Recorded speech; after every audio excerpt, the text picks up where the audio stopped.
Jake Morrison wiped the grease from his hands with an old rag and looked at the clock on his workshop wall. It was almost 9 in the evening, and he had been working on Mrs. Peterson's old pickup truck for the past 4 hours. The engine finally purred like it should, but Jake felt restless. He needed some fresh air after being cooped up in the garage all day. He stepped outside his small repair shop and breathed in the cool Montana air. The stars were bright tonight, scattered across the dark sky like diamonds on black cloth. Jake lived on the edge of town, where the streetlights ended and the wilderness began. Behind his property, thick woods stretched for miles without a single house or road. Jake decided to take a walk. He often did this when his mind was busy with too many thoughts. Working alone in his shop gave him plenty of time to think. Maybe too much time. He had moved to this small town 3 years ago after his divorce, looking for a quiet place to start over. He found it, but sometimes the quiet felt too heavy. He followed the dirt path that led into the woods behind his shop. The moon was full enough to light his way between the tall pine trees. Jake knew this path well. He had walked it hundreds of times when he could not sleep or when the walls of his shop felt too close. About half a mile into the woods, Jake heard a strange sound. It was not like anything he had heard before. It reminded him of metal being bent, but also like glass breaking, all mixed together. The sound came from somewhere deeper in the trees, off the main path. Jake stopped walking and listened. The forest had gone completely quiet. No crickets, no owls, no wind in the leaves. Even his own breathing seemed too loud. Something was wrong. Every instinct told him to turn around and go home, but curiosity was stronger than fear. He left the path and pushed through the underbrush toward where he thought the sound had come from. Tree branches caught at his jacket and scratched his face, but he kept going. After a few minutes of struggling through the thick woods, Jake saw a strange light ahead. It was not like moonlight or the warm yellow glow of electric bulbs. This light was cold and blue, pulsing like a heartbeat. Jake crept closer, staying low behind the trees. What he saw next made him forget how to breathe. A ship sat in a small clearing where several trees had been knocked down. But it was not like any ship Jake had ever seen. It was about the size of a small airplane, but its shape was all wrong. The hull curved and flowed like it had grown instead of being built. The surface looked almost alive, with patterns that seemed to move in the blue light. One side of the ship was torn open, with jagged metal edges that sparked and hissed. Strange blue fluid dripped from the damage and glowed where it hit the ground. The whole craft tilted at an odd angle, like a bird with a broken wing. Jake's first thought was that this had to be some kind of military experiment gone wrong. But as he looked closer, he knew that no human technology could create something like this. The design, the materials, even the way the light pulsed, it all felt alien. Then he heard another sound from inside the ship. It was weak and rhythmic, like someone trying to breathe. Someone was hurt in there. Jake's engineer mind kicked in, pushing aside his fear. Someone needed help, and that was all that mattered. He had spent his whole life fixing broken things, and right now something was very broken. He approached the ship carefully, watching for any sign of danger. The hull felt warm when he touched it, and it vibrated slightly under his fingers. The material was unlike anything he had ever felt. Not quite metal, not quite plastic, but something in between. Jake found a way to climb through the torn opening in the side of the ship. Inside, the blue light was brighter, coming from panels and displays he could not understand. The interior was cramped but elegant, with surfaces that curved and flowed together seamlessly on what looked like a pilot's seat. Jake found the source of the breathing sounds. A figure lay slumped over the controls, unconscious and bleeding that same glowing blue fluid. Jake's heart pounded as he realized he was looking at something that was definitely not human. The being was roughly the same size as a person. Its proportions were wrong. Its arms and legs were too long, and its fingers had too many joints. Its skin was pale silver and seemed to shimmer in the strange light. Jake could not tell if it was male or female, or if those terms even applied.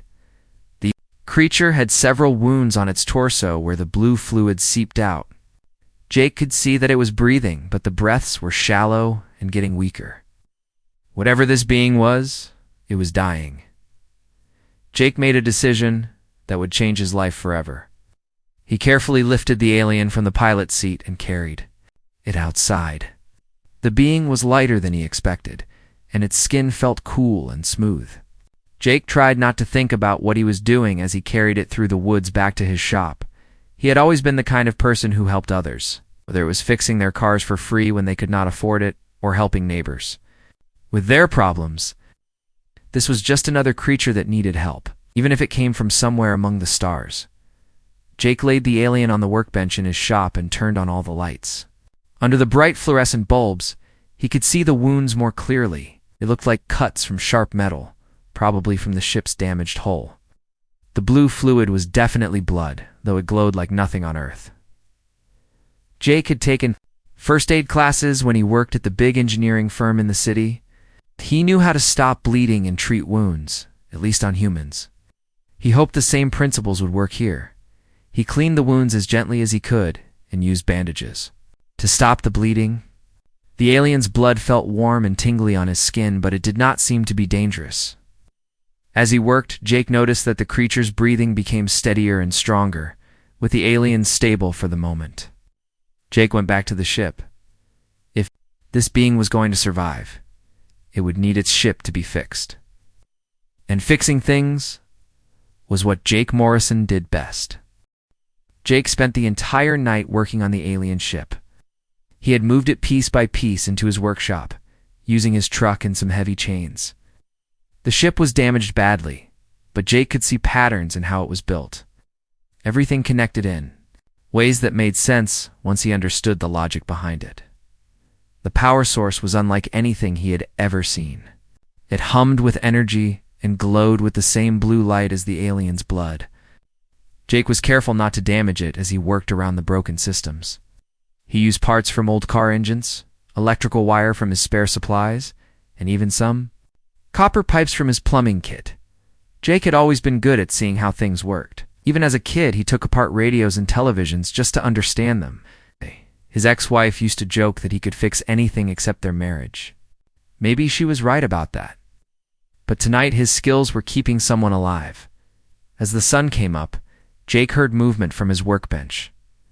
The alien was waking up.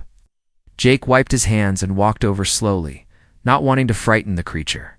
The alien's eyes opened, and Jake saw that they were large and completely black. Like looking into deep water at night. The alien sat up quickly and looked around the workshop with panic. It saw Jake and tried to scramble away, but it was still weak from its injuries. Jake held up his hands to show he meant no harm. "Easy there, Jake," said softly. "You are safe. I'm not going to hurt you." The alien stared at him for a long moment, then it reached for something on its belt. Jake tensed, thinking it might be a weapon, but the alien pulled out a small device about the size of a cell phone. The device beeped and flickered with lights. "You ... saved me," the alien said. The voice came from the device, speaking perfect English in a flat, mechanical tone. But Jake could hear the real voice underneath, musical and strange. "You were hurt?" "Pretty bad," Jake replied. "Anyone would have done the same thing." The alien tilted its head in a way that reminded Jake of a curious bird. "No, not anyone. Most beings would have left me to die, especially if they knew what I was." "What are you?" Jake asked. The alien was quiet for a moment, then spoke again through the translation device. "My name is Zeph. I am Corvani. My people. My people are not good. We take things that do not belong to us, hurt others to make ourselves strong." Jake pulled up a chair and sat down across from the workbench. "But you are different?" "I tried to be different. I stole something very important from my commanders, this information that could save your world. But they found out what I did, and they came after me. My ship was hit, and I crashed here." Jake felt a chill run down his spine. "Save our world from what?" Zeph looked down at his hands. "From my people. The Corvani Empire has been watching your planet for many cycles. We plan to come here and take your resources, make your people slaves. But I could not let that happen. Your species shows something we've forgotten." "What is that?" "Kindness to strangers. You've saved my life, even though I am nothing to you. In Corvani society, this would be seen as weakness. But I have studied your people, and I think it is your greatest strength. Oh. Jake rubbed his face, trying to process what he was hearing. So there is going to be an invasion, there is going to be... But the information I stole contains the locations of our war fleets and our attack plans. If your people have this information, they can prepare, they can fight back. Jake stood up and paced around the workshop. This is crazy. Yesterday, I was just a guy who fixes cars, and now I am supposed to help save the world. Zeph watched him pace. You already did something incredible? You fixed my ship? I did what now? Zeph pointed toward the ship. The repairs you made. They are not just fixes. You improved the design. The power flows better now, more efficiently than before. How did you do this? Jake walked over to the ship and looked at his handiwork. It did not look like much to him, just standard mechanical problem solving. I just saw where things were broken and figured out how to make them work again. I used what I had available.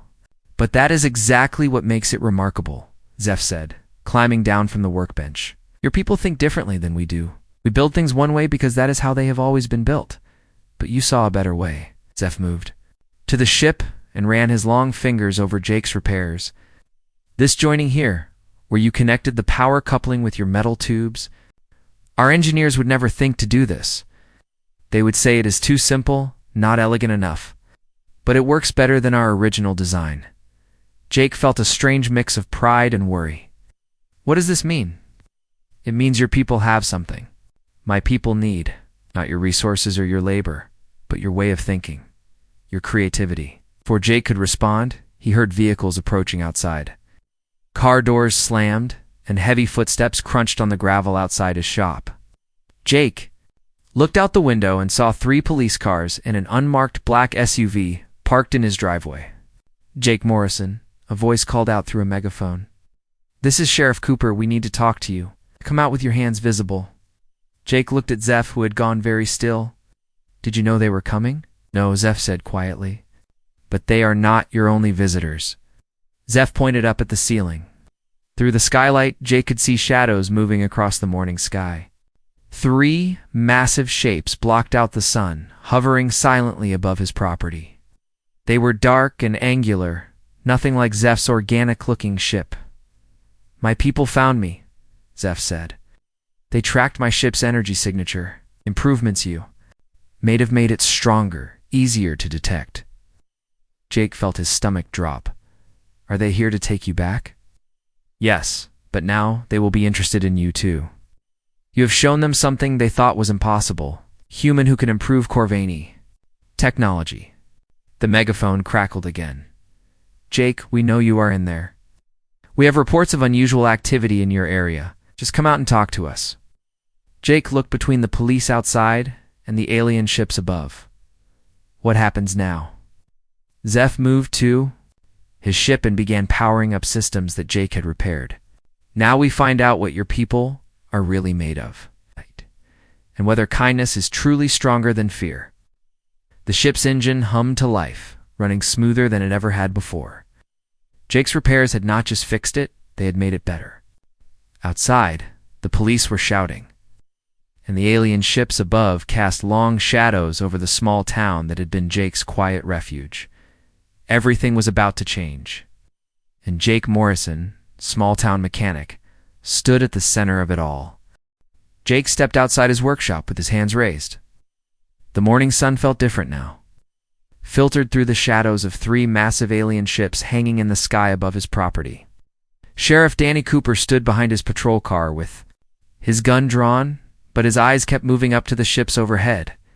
Danny, Jake called out, trying to keep his voice calm.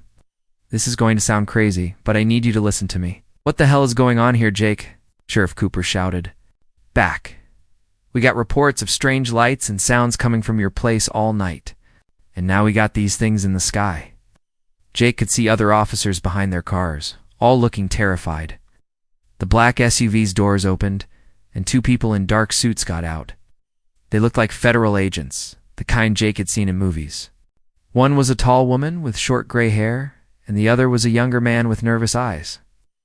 "Mr. Morrison," the woman called out, "I'm Agent Karen Walsh with a special government task force. We need to talk to you immediately about what you found last night." Jake felt surprised. "How do you know about last night?" "We have ways of detecting unusual energy signatures," Agent Walsh replied. "Your area lit up our sensors like a Christmas tree around midnight." Before Jake could respond, a new sound filled the air. It was deep and powerful, like thunder that would not stop. The 3 alien ships above began to move lower, and Jake could see details in their dark holes. They were covered in sharp angles, and weapon ports that looked like hungry mouths. A beam of light shot down from the center ship and hit the ground between Jake and the police cars. When the light faded, 3 figures stood where it had been. They were taller than Zeph, with the same silver skin but broader shoulders and more muscular builds. They wore armor that seemed to be made of the same material as their ships. The leader stepped forward. Even through the armor, Jake could tell this one was female by the way she moved. When she spoke, her voice was loud enough for everyone to hear, coming from a device on her chest. "I am Commander Vex of the Corvani 3rd Fleet. We have come for the traitor Zeph and the stolen data he carries. Surrender him to us, and your primitive world will be spared." Sharif Cooper kept his gun pointed at the aliens, but his hands were shaking. "Jake, get behind the cars right now." Jake stayed where he was. "Commander Vex, Zeph is under my protection. He is hurt and needs medical care." Commander Vex turned her attention to Jake, even though he could not see her face behind the armors. Mask, he felt her studying him. "You are the human who repaired the traitor's ship. I am Jake Morrison. I fixed his ship because he needed help. Show me these repairs." Jake looked back at his workshop, then at the police, then at the alien commander. Everything felt like it was balanced on a knife's edge. One wrong move, and people were going to get hurt. "The ship is in my workshop," Jake said. "Up." "But Zeph stays." "With me?" Commander Vex spoke in her own language to the other 2 aliens. Jake heard Zeph's voice from inside the workshop, probably translating through his device. After a moment, Commander Vex nodded. "Acceptable, but any sign of treachery, and this settlement will be destroyed." Agent Walsh stepped forward, her own weapon drawn. "Now wait just a minute. This is United States territory. You do not get to make demands here." Commander Vex turned to look at the agent. "Your weapons cannot harm us. Your military is centuries behind our technology. You have no authority here." That was when Jake heard the sound of jet engines approaching fast. Military aircraft were coming from the east, probably from the airbase 200 miles away. Jake counted at least 6 planes, maybe more. Commander Vex looked up at the approaching jets and spoke to her companions. The 3 alien ships moved higher into the sky, taking defensive positions. Weapon ports opened along their hulls, glowing with the same blue energy Jake had seen in Zeph's ship. "Danny, you need to call those jets off," Jake shouted. "If they attack, these aliens will fight back, and people in town will get hurt." Sheriff Cooper was already on his radio, trying to contact the military pilots. But Jake could hear the radio chatter, and the pilots were not listening. They were preparing to engage the alien ships. Agent Walsh grabbed her own radio. "Okay, all units, this is Agent Walsh. Do not engage. Repeat, do not engage the unidentified aircraft." But it was too late. One of the jets fired a missile at the nearest alien ship. The missile hit the ship's hull and exploded, but the ship barely moved. The explosion looked tiny against the massive dark hull. Commander Vex's voice became cold and angry. "Your people have chosen violence? So be it." The alien ships began to glow brighter. Jake could feel the air itself starting to vibrate with energy. In seconds, those jets were going to be shot down, and probably the town after that. "Stop," Jake yelled, running toward Commander Vex. "This is not what anyone wants. Let me show you the repairs I made. Let me prove that we can work together instead of fighting." Commander Vex held up a hand, and the alien ships stopped charging their weapons. The jets circled overhead, confused about why their missile had done nothing. "You would risk your life to prevent this battle?" Commander Vex asked. "Yes," Jake said without hesitation. "Violence will not solve anything here. but maybe understanding can. Zeph appeared in the doorway of the workshop, moving slowly because of his injuries. Commander, this human speaks truth. He saved my life when he could have let me die. Repaired my ship not for reward, but because it needed to be fixed. His people have something we lack. Commander Vex looked between Jake and Zeph. What could these primitives possibly have that the Corvani Empire needs? Innovation, Zeph replied. Look at his repairs and see for yourself. Jake felt all eyes on him as he led the group toward his workshop. Police officers, federal agents, and alien warriors all followed behind him. The jets still circled overhead and the alien ships still cast their shadows over the town. Inside the workshop, Commander Vex examined Jake's work on Zeph's ship. She ran her armored hands over the connections Jake had made, studying how he had joined alien technology with human materials. Her two companions scanned the repairs with handheld devices that beeped and hummed after several minutes. Commander Vex spoke. This is impossible. These modifications should not work. The materials are too primitive, the connections too crude. But they do work, Zeph said. Better than the original design. The humans saw solutions that our engineers missed. Commander Vex turned to Jake. How did you know to make these changes? Jake shrugged. I did not know they were changes. Just saw what was broken and figured out how to fix it with what I had available. Sometimes the simple solution is the best solution. Commander Vex was quiet for a long time. Outside, Jake could hear Agent Walsh talking on her radio, probably trying to explain the situation to her superiors. Sheriff Cooper was keeping the other officers calm, but Jake knew everyone was on edge. Finally, Commander Vex spoke again. Human. Jake Morrison. Your people may be more useful than we first believed. Perhaps conquest is not the only option. What do you mean? Jake asked. I mean, Commander Vex said that maybe it is time for the Corvani Empire to consider a different kind of relationship with your species. The workshop had become the strangest meeting room Jake had ever seen. Commander Vex stood next to Zeph's repaired ship, her two alien warriors flanking her. Agent Walsh sat on an old wooden crate, typing notes on a tablet computer. Sheriff Cooper stood near the door, keeping watch on the growing crowd of military vehicles outside.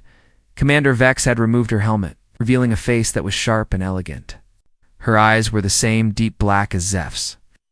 But where Zeph looked curious about everything, Commander Vex looked like someone who had seen too much war. The information that Zeph stole is more important than you understand, Commander Vex said through her translation device.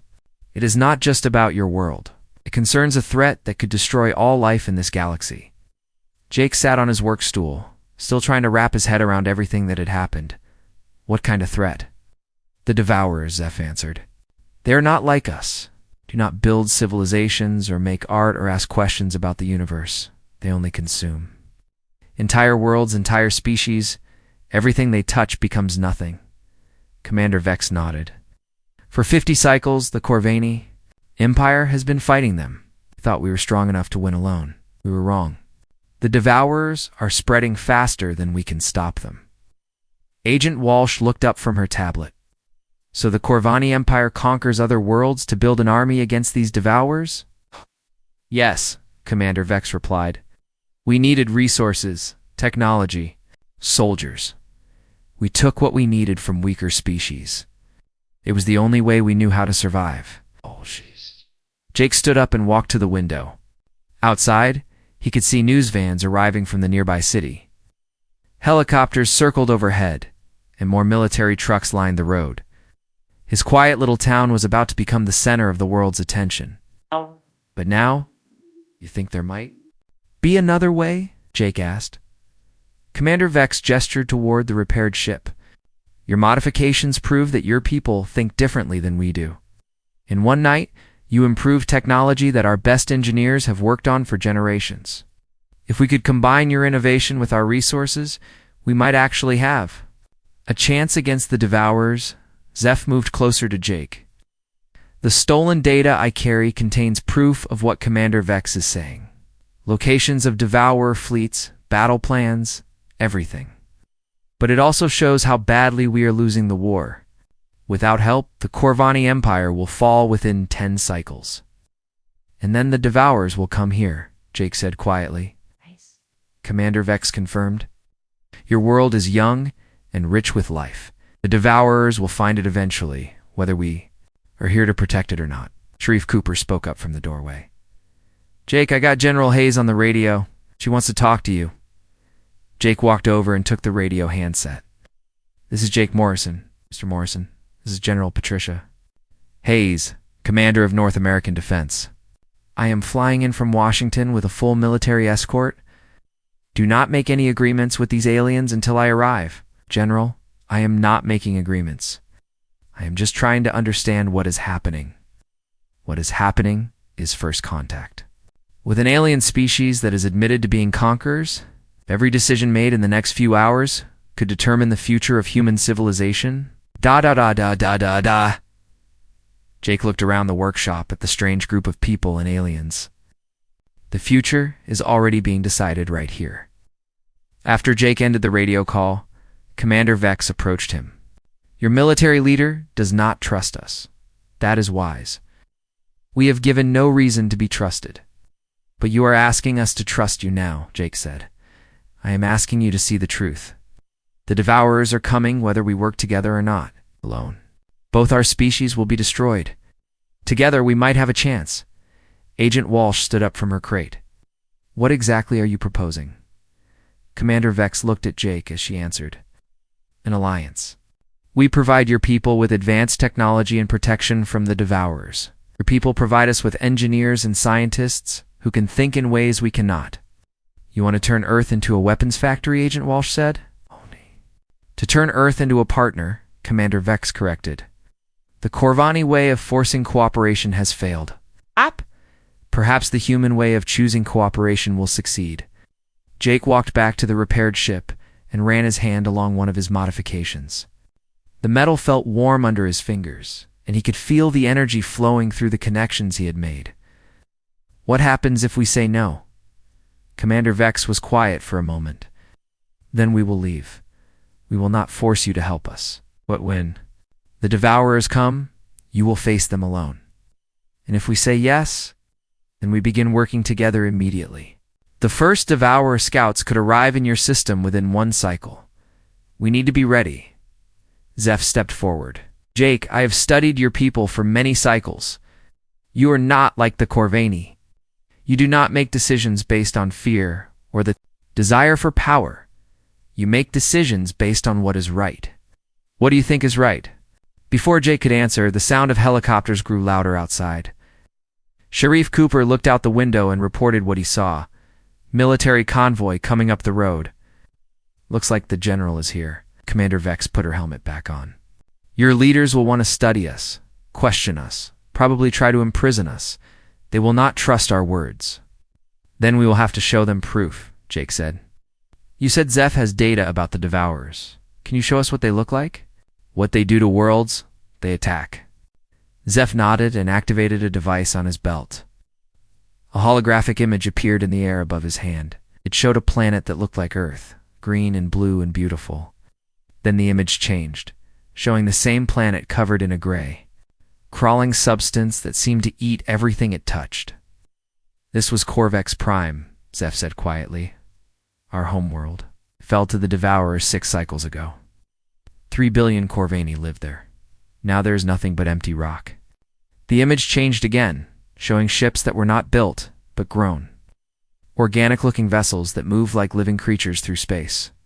They were massive, each one easily the size of a city, a Devourer fleet that destroyed our homeworld. Commander Vex said. And it is only one of dozens of such fleets. They are spreading through the galaxy like a disease. Jake stared at the holographic images. The Devourer ships were unlike anything he had ever seen, alien in a way that made even the Corvani technology look familiar. They moved with a hungry, predatory grace that made his skin crawl. How long do we have? Jake asked. The stolen data suggests they will reach this sector within 10 to 12 cycles, Zeph replied. But their scouts move faster than their main fleets. The first scout ships could arrive much sooner. The sound of boots on gravel announced the arrival of General Hayes and her military escort. Through the window, Jake could see soldiers setting up a perimeter around his property. His little repair shop had become ground zero for humanity's first diplomatic crisis with an alien species. "General Hayes is here," Sharif Cooper announced. Commander Vex looked at Jake. "This is where your people will decide their future. Will they choose to work with former enemies to face a common threat?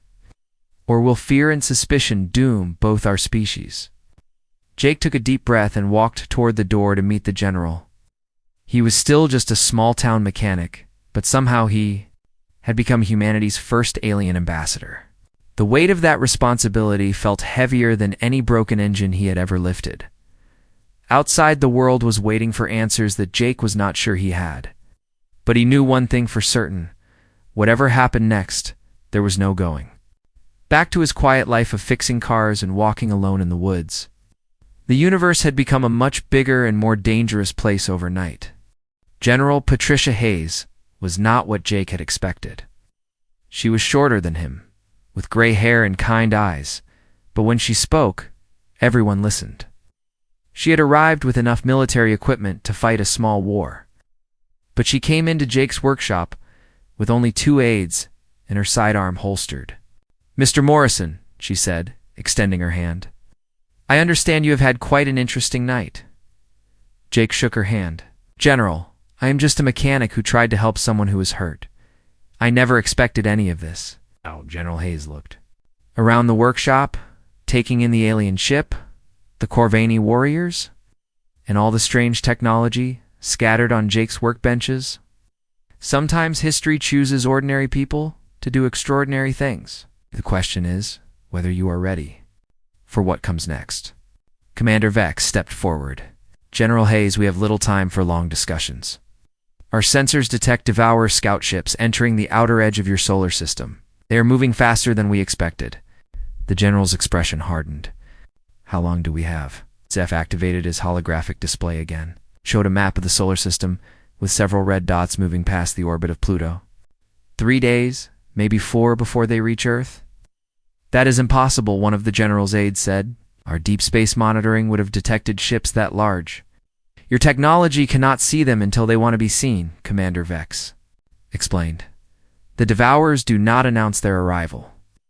General Hayes studied the holographic display. "What do these scout ships do?" "They study the planet, count the population, measure the defenses," Zeph answered. "Then they report back to the main fleet. If a world looks too difficult to consume, the Devourers sometimes move on to easier targets." "And if it looks easy?" Jake asked. "Then they call for the harvest ships," Commander Vex said quietly. The workshop fell silent except for the hum of alien technology and the distant sound of helicopters overhead. Jake could see the weight of decision settling on General Hayes' shoulders. The future of humanity might depend on what happened in this conversation. "Show me the weapon," General Hayes said finally. Jake looked confused. "What weapon?" "It's a one you are going to build," the general replied. "If we are going to fight these Devourers, we need to know what we are fighting with." Commander Vex gestured to her companions, who activated a device that projected a larger holographic display in the center of the workshop. It showed technical drawings of a weapon system that combined human and Corvani technology. "This is theoretical only," Commander Vex said. "Based on your modifications to Zeph's ship, human engineering principles can be applied to our weapons. Technology we might create something the Devourers have never faced before." Jake studied the holographic blueprint. It looked like a cannon of some kind, but the design principles were familiar. "This is basically a scaled-up version of what I did to fix the ship's power coupling." "Exactly," Zeph said.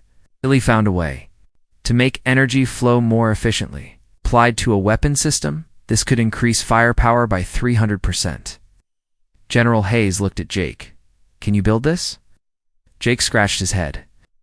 "General, I have been a mechanic for 15 years and an engineer before that. I've never built a weapon designed to fight aliens from outer space. But could you try?"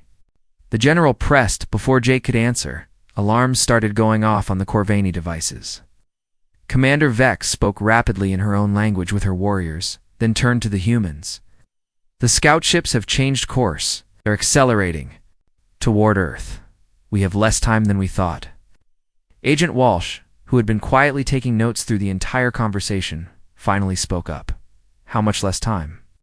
18 hours, Zeph said after checking his instruments. Maybe 20? General Hayes pulled out her satellite phone and started making calls.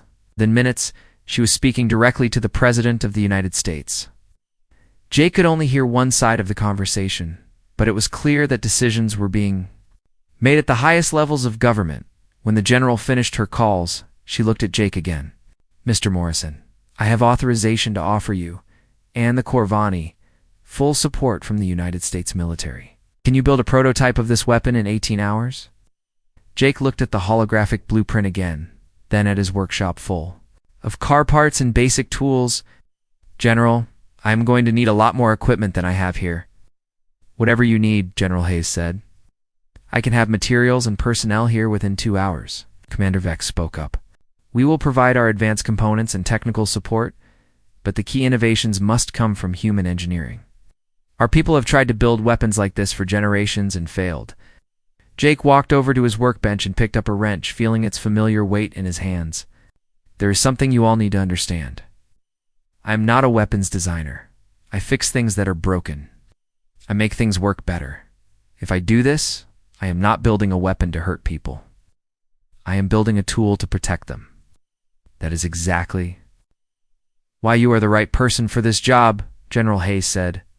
Over the next hour, Jake's quiet repair shop transformed into something that looked like a cross between a factory and a laboratory. Military trucks arrived with materials and equipment. Teams of engineers and technicians set up workstations. Commander Vex brought advanced Corvani components from her ships.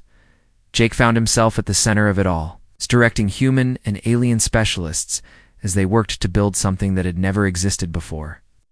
He discovered that his simple way of looking at problems helped the Corvani engineers see solutions they had missed. Your people do not overthink, Commander Vex observed, as Jake showed her team how to modify a power coupling. You see what needs to be done, and you do it. Call it common sense, Jake replied. As the hours passed, the prototype weapon began to take shape. It was not beautiful like Corvani technology usually was. It looked like something built in a hurry by people who cared more about function than form. But when they tested it on a small scale, the energy output was exactly what the computer models had predicted. It works, Zeph said, staring at the test results in amazement. It actually works. With 6 hours left before the Devourer scouts arrived, they installed the prototype weapon on one of the Corvani ships. Jake insisted on being part of the crew that would test it in actual combat. You are not a soldier, General Hayes protested. No, Jake agreed, but I am the only one who truly understands how this weapon works. If something goes wrong, I might be the only one who can fix it. When the Devourer scout ship finally appeared in Earth's atmosphere, it was nothing like the sleek vessels and the holographic displays. It was a writhing, organic thing that seemed to be part machine and part living creature.